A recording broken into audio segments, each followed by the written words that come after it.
No mai haere mai, and welcome to my kōrero about organisational change at the Peri-Ata Education Trust. Today we will be exploring and explaining different organisational theories in the context of the sustainable actions being made by the Peri-Ata Education Trust, or POET. This presentation seeks to answer three questions. First one is looking at POET's operations, explore what sustainable issues were identified that required change, what was the outcome of the process of change, and what role did evaluation play. Secondly, I will synthesize and evaluate relevant organisational change theories that apply to the changes happening at POET, and this will include any cross-cultural perspectives. Lastly, I will critically evaluate how the change towards sustainable practice has been implemented and evaluated. Cool, thanks for joining me. To start off with, we'll outline what POET does. Rather than me tell you, I've mashed up a couple of our promotional videos and I'll insert them in a second. They give a clearer idea.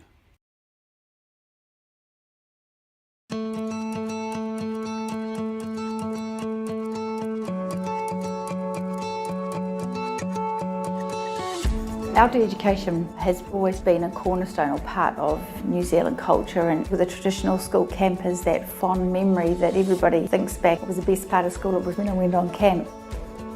Peri-Ata Education Trust supports outdoor education programs in low decile secondary schools. We found a lot of low decile schools in particular were dropping outdoor education. The requirements now, health and safety wise, are huge. So teachers and schools were just parking it.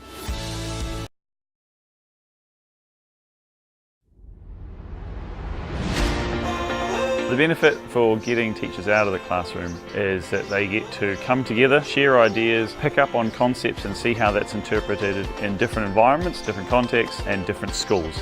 The goal of our PLD training is to provide POET programs which are facilitated by comfortable and confident teachers.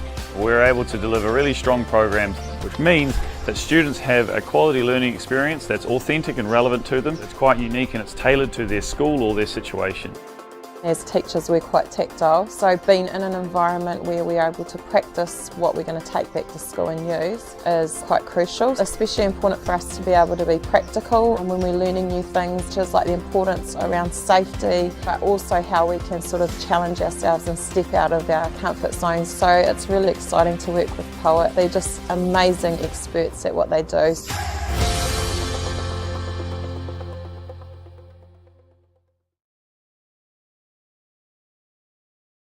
Alright, so other key information about the Trust is that we've been around since 2003. There's 3 full-time staff that are 2 program coordinators and 1 general manager. We work with 10 low decile schools around the Waikato. The program coordination role involves a lot of driving to meetings or driving to programs or driving to all 4 corners of the province. And it's really kind of teacher and school focused, so lots of conversations with staff, lots of finding current best practice or latest research, computing it and calculating it and investigating it, and then applying it to a school context and kind of translating it. That's probably what I'm looking for. Translating it for schools to understand. So lots of kind of back and forth. Also a lot of focusing resistance in terms of their structures or their attitudes to change. So why do we do it? Well, we do it because we love it, but we're also we're guided by 4 fundamental principles. They are that strong relationship between teachers and students is key for student achievement. The next one is that program is underpinned by professional best practice. And the third one is that they're sequential. So our programs are sequential, meaning that the experiences build upon each other. They're relevant to what they're learning, or they're going to give them a good step to what they're learning next. And lastly, and which links in today's conversation, is that they're embedded in the New Zealand curriculum, that they are place responsive and culturally responsive, promoting kaitiakitanga and connection to place, as well as they're educating for sustainability.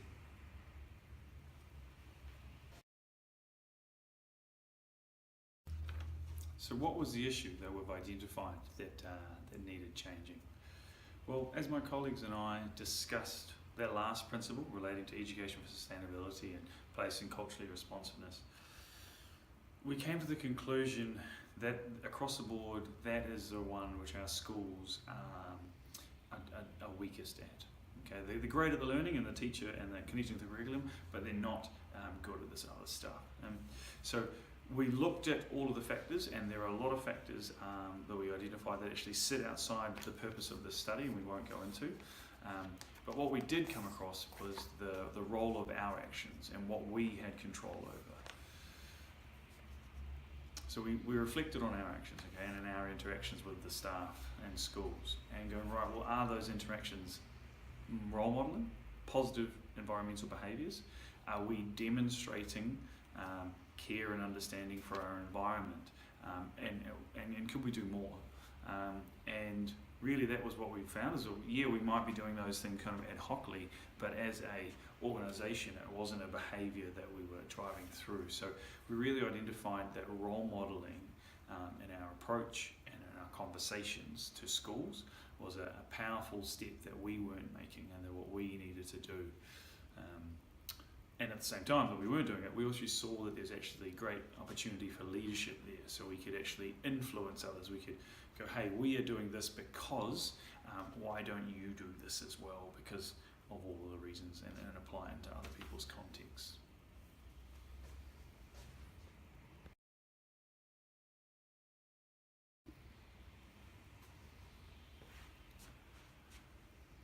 So once we've made the decision that we were going to start changing our actions and behaviours, we then went and looked initially at the low-hanging fruit. What were the quick gains that we could make and practices that we could change that other people could role model, or we could easily do without actually too much effort and too much affecting of how we do things.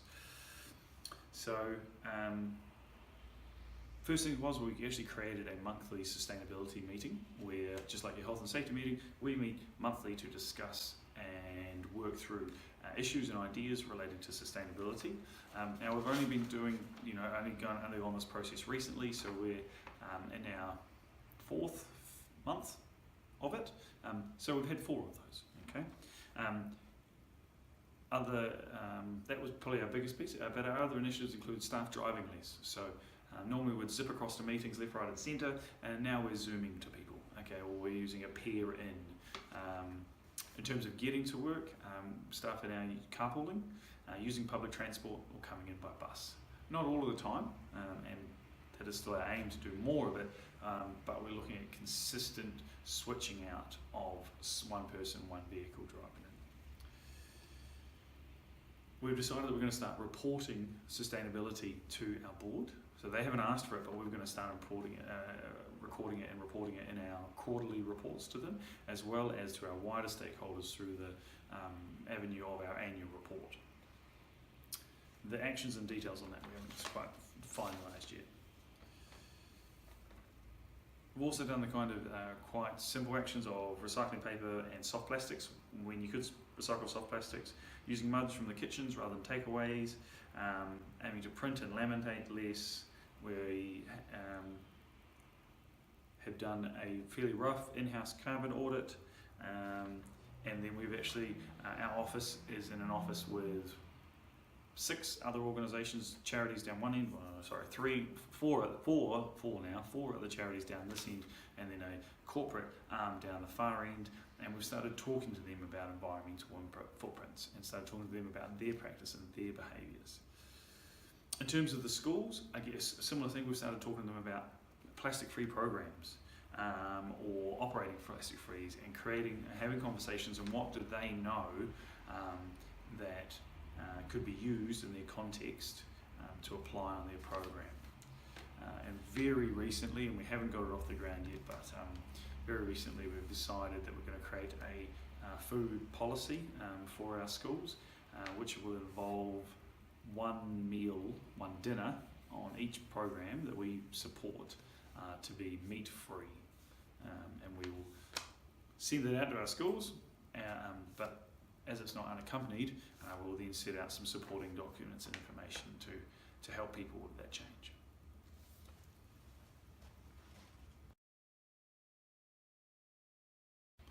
So what role has evaluation played in our process so far?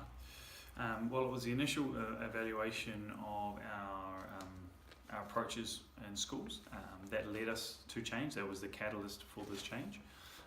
Then there was followed up by a review of our practice. Okay, where could we make the gains, the small gains or the runs on the boards the quickest and the easiest to build momentum? And then this has led into further conversations rather than formal evaluations, and maybe even in some places objective evaluations. They have been more conversational, people talking to each other, sharing ideas, going, right, if we're doing this action, it means, you know, if we can't recycle our soft plastics anymore, which is one of our initial actions, okay, so evaluate that, that's not successful. Now let's move to a place where we don't want soft plastics. That's the next point. So it's kind of evaluating, get information, and then making the decision.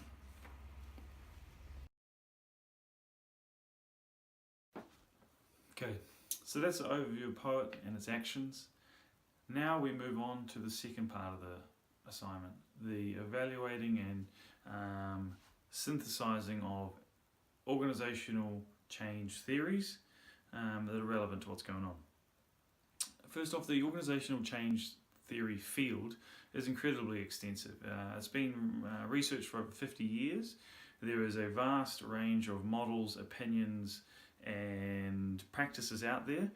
This assignment does not seek to engage all of them and cover all of them. It just seems to just aims to connect the ones that are most relevant. Saying that, because of the vastness, also there's different terms that term up in organizational change theories that seem to be used interchangeable. So theories such as organizational transition and organizational development. Also, there's a lot of research dedicated to not understanding the change, but how to manage the change, which can muddy the waters in terms of when we're looking at the change itself. But speaking of change, if we take a fundamentalist perspective, Parsons states that an organization is a predetermined system pursuing survival by maintaining a state of dynamic equilibrium with its environment, meaning that organizations are reactive by nature and inherently set up to do so. Organizational change is how an organization adapts to the environment, environmental factors related to it, and the qualities of being flexible and responsive are important for organizations to have success. So in the POET context, that looks like the inaction in our schools that we are seeing at a backdrop of larger environmental communication and need for change in our environmental practices. So we are we're responding to those external factors. While taking a different approach, an interactionalist approach that sees organizations as social systems which interact between people, culture, and environment. In addition to the external factors, they also build in the internal actors, such as people's or personnel's beliefs and values and how they manifest in their actions. Cotter supports this position by stating that changes made when people understand the external and internal environments and situations are more likely to be successful than just the external or just the internal. It's about having the clear picture of both. For POET, that was what's going on around us, and then definitely looking at what was going on, our evaluation that we spoke of earlier of what we were doing, and looking for ways to where we could change internally that would reference to our outside and our wider communities. From a Māori's perspective, organisations and all other entities are comprised of a range of actions, similar to what I mentioned above, but there is the addition of almost of a life force concept. And this concept adds value for the organisation in the forms of relational trust and belonging, a strong sense of belonging and connection. Internally, this looks like strong employee-manager or employee-employee relationships, organisational kaupapa, which are upheld through all members, and care for a person's well-being. Externally, this looks like strong engagement and connection to key stakeholders, community, and the environment. In both instances, underlying is that relational trust and connection, and that is the basis for fostering change, whether people lead it or are being led through change, having that strong connection.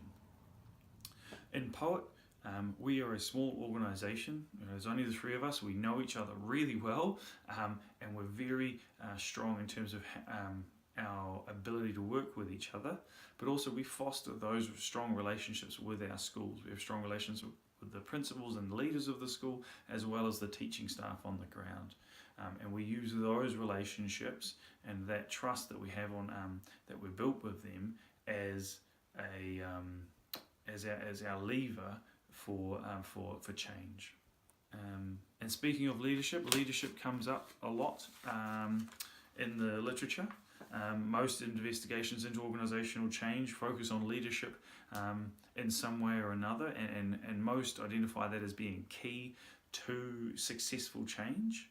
And while there is all that, there's also some interesting critiques of that. And Kimberly and Hartle in particular state that leadership is important, absolutely, but if the core of the staff are not on board with the proposal and the changes, then the change will either not happen or happen and be unsuccessful.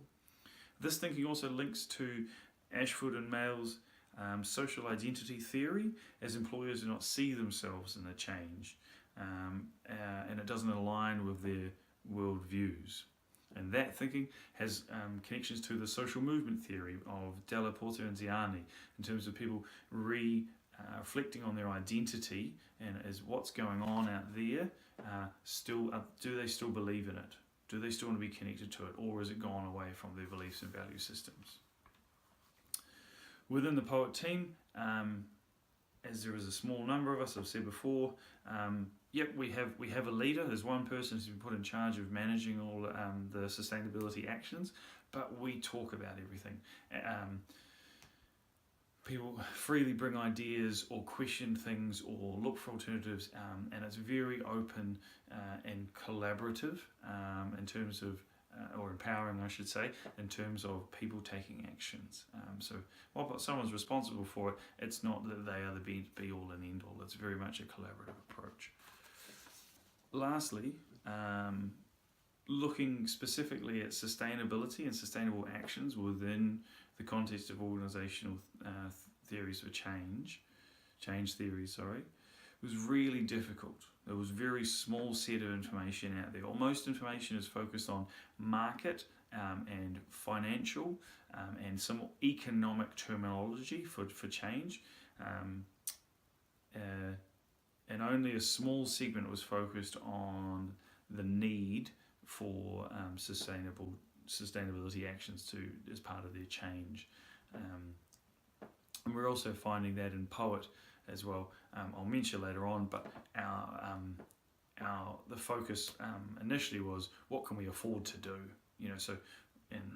Change was driven by the economic factors that we live in. So taking that all into account, I believe, and I like to come up with a definition of organisational change, and it is, for me, it is the process by which organisation cultures change. I'm going to start again.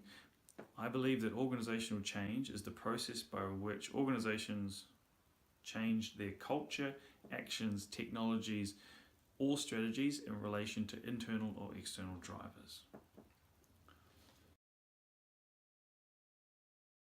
Alright, so we're into the final section now. So how, the critical evaluation of Poet's change towards sustainability practice and how that's been evaluated.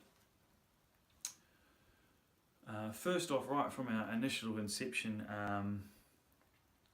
we really only set short-term goals, and if we're applying Kotta's 8 steps to transformation of your organisation model, we can see that that's one of the key areas that they identify, that we lacked a systematic planning approach.